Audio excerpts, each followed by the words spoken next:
successful, people say, wow, you are this, you are that. But when you started, when I started, I had 0 subscribers. It took my wife 2 years to subscribe to me. Hi, I'm Thomas Yap. Hi, I'm YS Khong. And this is Wheel Talk. In Wheel Talk, we invite special guests to share real-life stories while we drive and talk. We get behind the wheels and find out what drives them, their life lessons and inspiration. My goal is to find golden nuggets of wisdom so it may inspire us to live life to the fullest. This is Wheel Talk, and let's keep it 100. Hey guys, so I'm here with Uncle YS Khong, and we just had a drive up Genting Highlands. How was the car? Yeah? You drove my car, okay? So how was the car? If I had to choose one car, this would probably be it. Oh, yeah. Oh, I love it. It's nice and small, you know, and it has power. I think I'm just like you. I like small cars. I like it nimble and small. Yeah. So this is my daily. You know, I drive this almost everywhere I go. This would be a lovely daily. I notice you've kept the car pretty stock, so I like it because it's so nice and silent. You can go to market, you can go to school. You know, you're still in school, right? Driving school. Yeah. So we are today here at Genting Highlands. This is the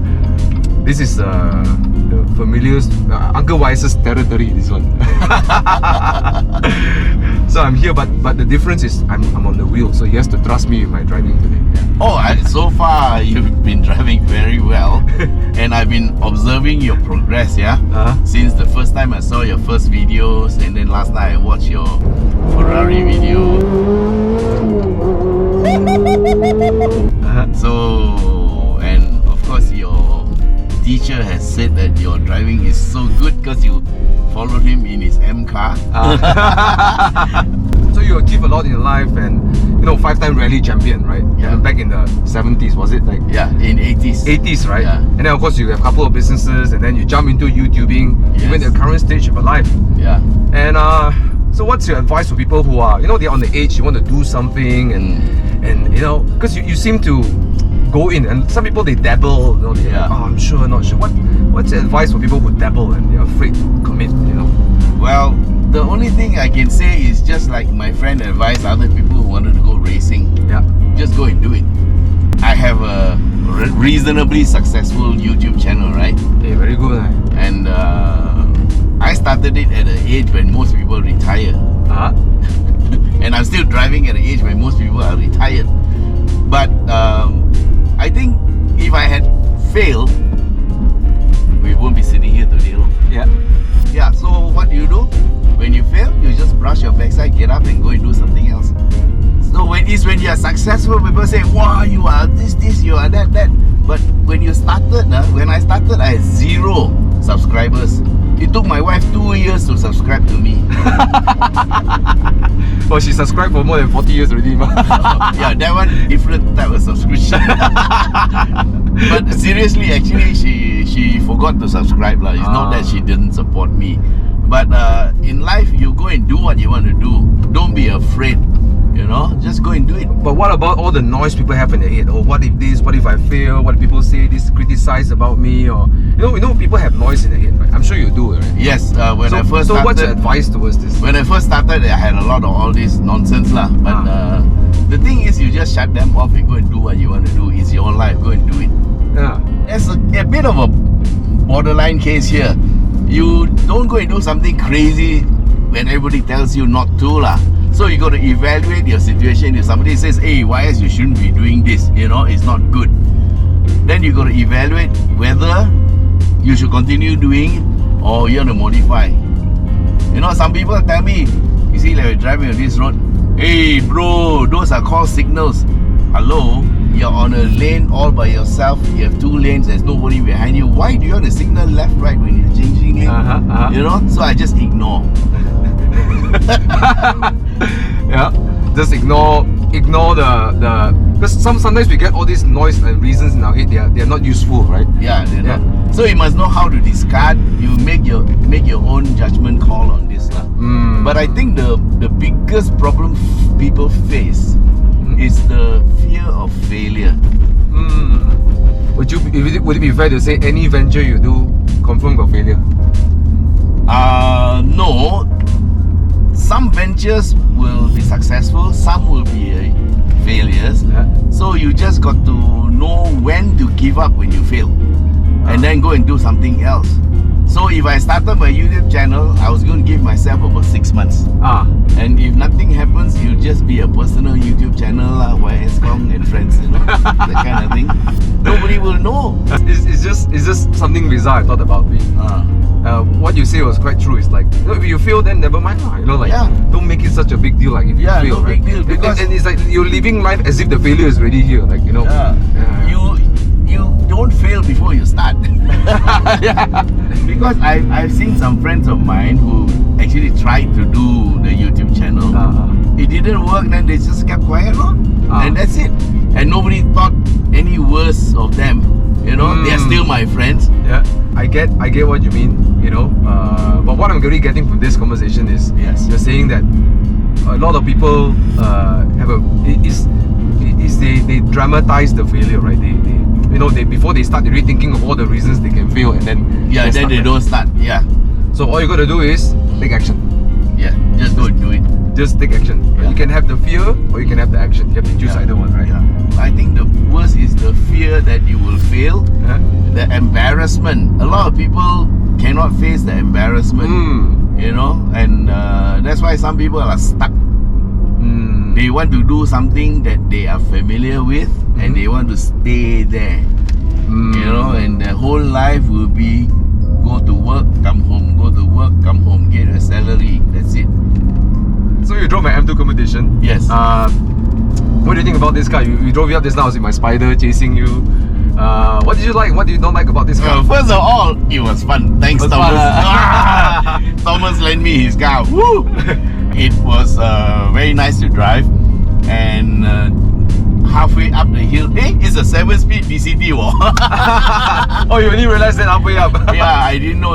I mean, on the highway actually. The tires grip very well, but I just felt that the rear end was a bit loose, even under acceleration. So maybe you want to think of a bit wider or something like that. But up here, in the tight section, it was very nice because when you power, you get the tail out a little bit to help you, you know.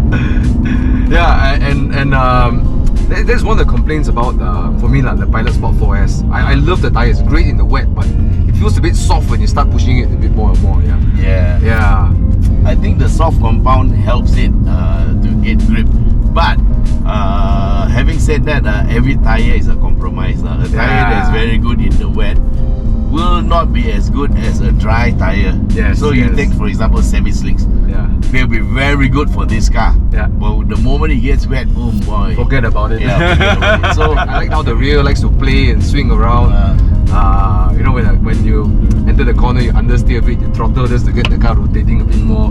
I get what you mean. I love how the car goes like that. It was really fun seeing you, like, after, I think I noticed you after the first segment, you got really comfortable with the car. You start pushing and pushing and pushing. So I was telling my viewers in the car that I'll have to be careful, because the last time I drove this car was on the racetrack, and there was just about 3 or 4 laps, and that was all the experience I had with it. So I had to feel the car a little bit, get to know it, and then on the second part, I really enjoyed myself very much. Thanks very much, Thomas. Oh, I'm glad you enjoyed it. I actually enjoyed, you know, I really enjoy driving with car guys, you know, and we're not racing, we're just having fun, just exploring the car, and that's what I like about it.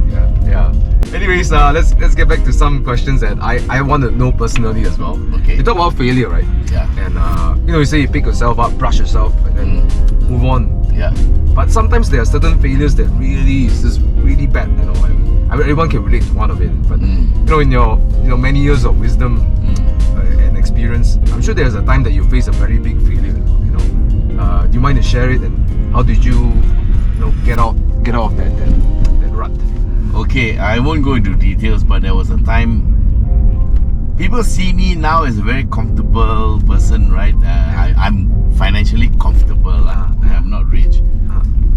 But there was a time when I was struggling like everybody else. You know, you are young, you're working, you got a family, and I ventured into a business about 40 years ago, and it didn't pan out very well. So the most important thing in any failure of a business is you must know when it's time to get up and go. Get out of it, start anew. So do not hang on to it and hope that things will change. You got to evaluate the things around you. Okay, is it likely to improve? Yes or no?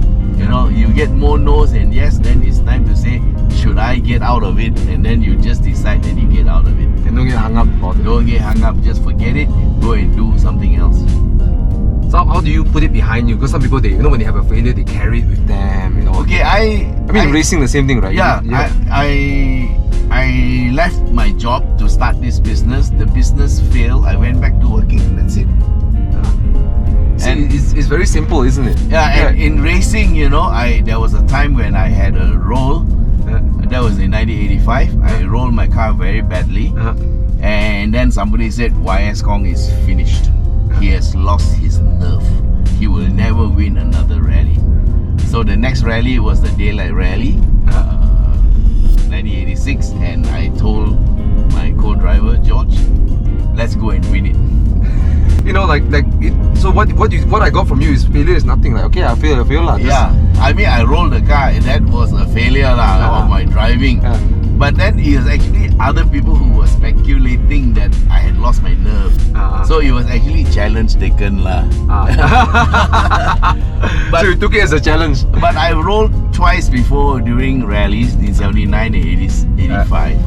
And every time I roll, I try to ride the car up, put the car back and try to continue. And both times the car was not mobile. So it's like, maybe it was the adrenaline working, but we pushed the car back up and tried to continue, but both times, unfortunately, it didn't happen. But what I'm learning from you is that don't make the failure significant. It's just a failure. It's just forget it. It's just something that you passed. It was something that happened in your life, and you just move on. Yeah. And if you carry it, you're the only one carrying it. Yeah. Right? Yeah. So nobody else cares what you're thinking.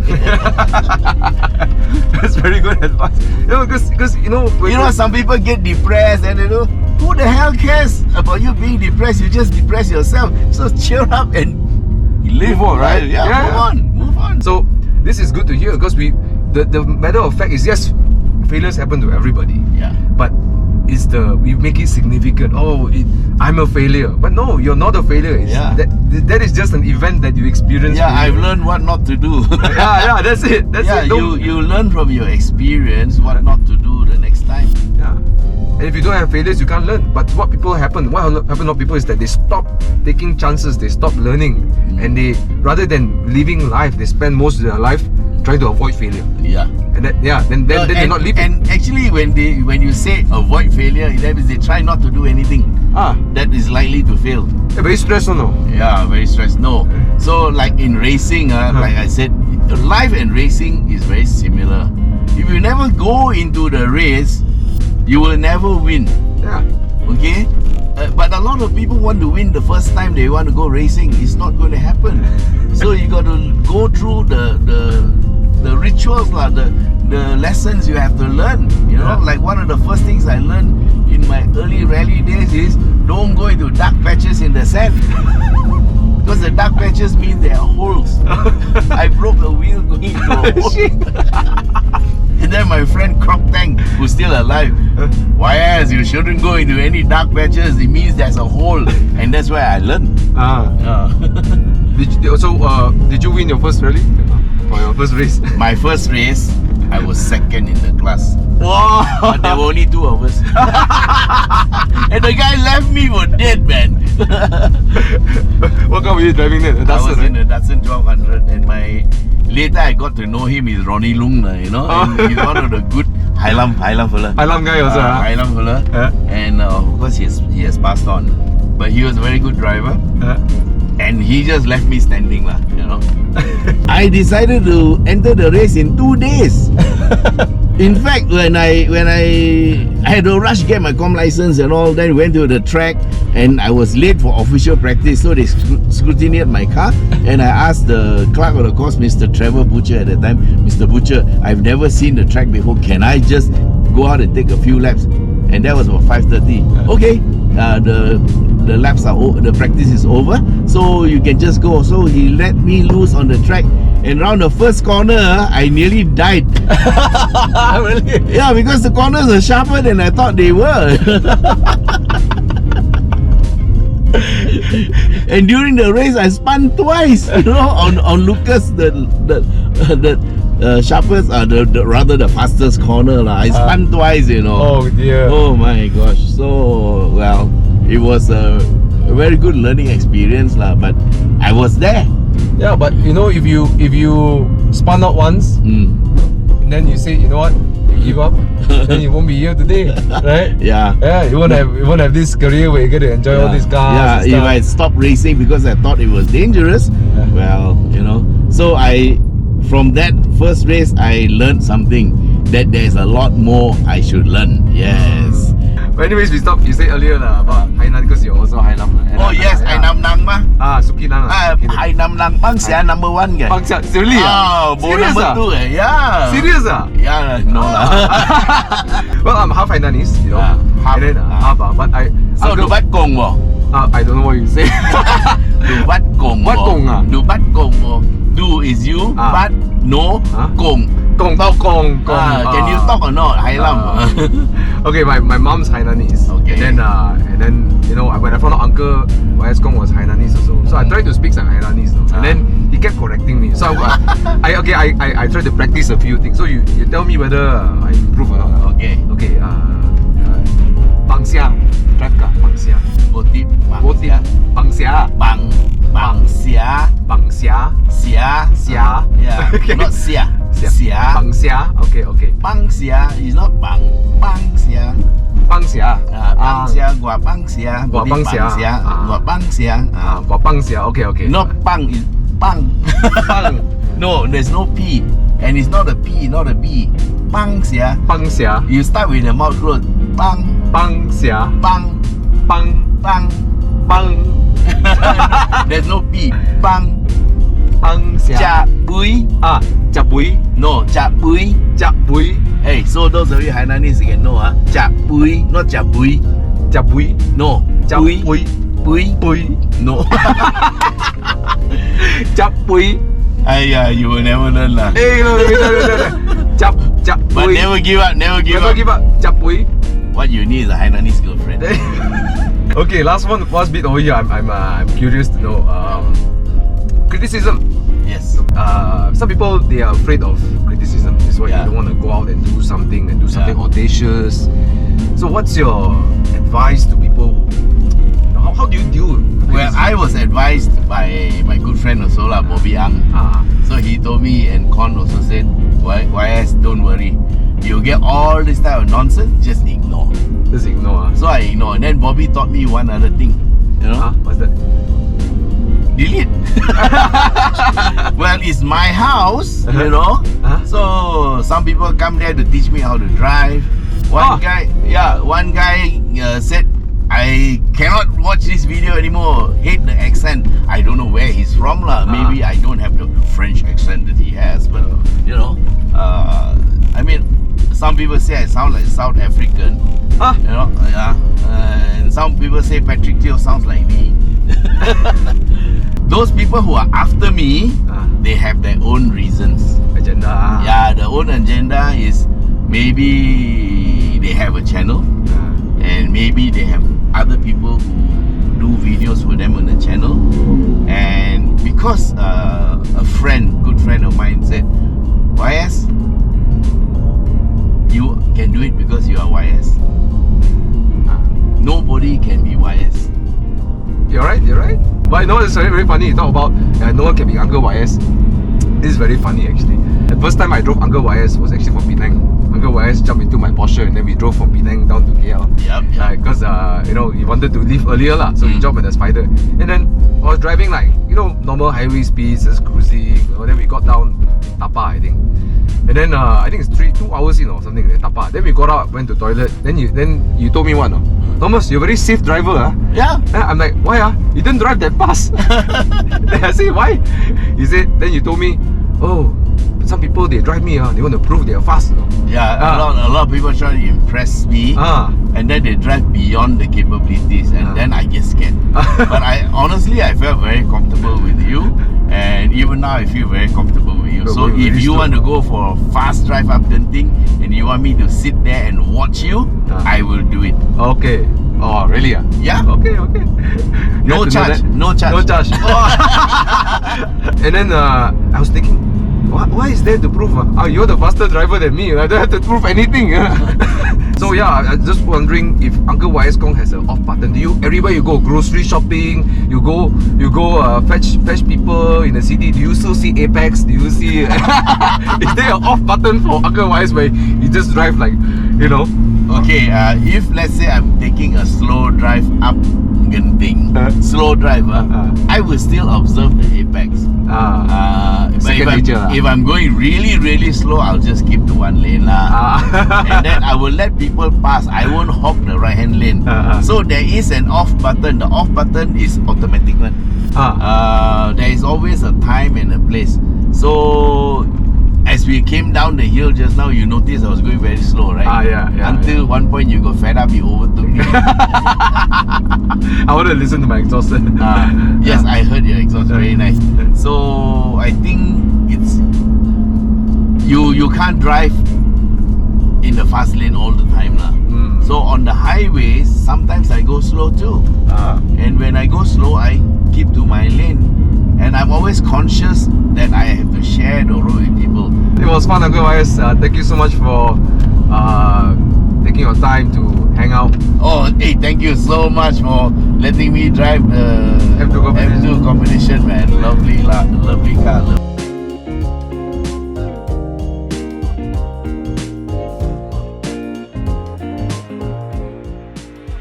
Final question. Yes. If you were to pick one of these two cars, the Spider or the M2 Competition, which one do you pick?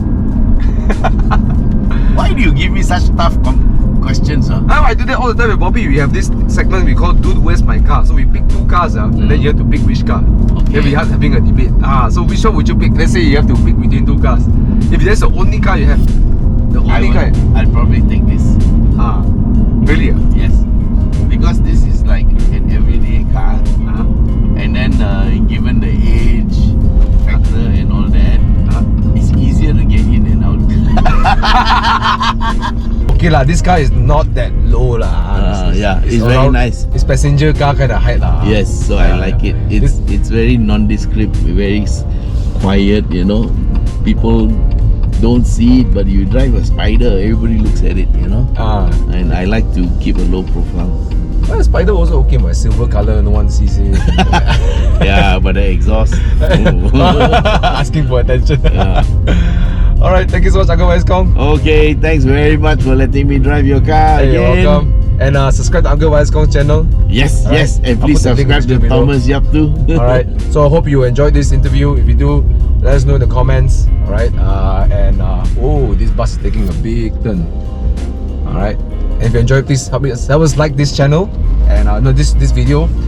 Check out my channel as well and let us know in the comments what did you get out of this conversation over here. Alright, so again, we do this because I want to be able to bring guests behind the wheels and have have talks that can inspire people and have some good laughter behind it. Right? I'll come back with a good Hainanese.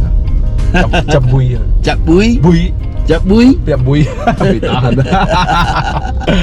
Okay, that's it, guys. See you guys in another video. Ciao. Love you guys. Bye-bye. Okay, bye. We're in the car here with 3-time Olympian on the velodrome, Josiah Ng. When he's on his way, I said, "Oh, we're taking the E30? Shoot, I'm wearing my sandals. Let me go get my shoes just in case I need to push again."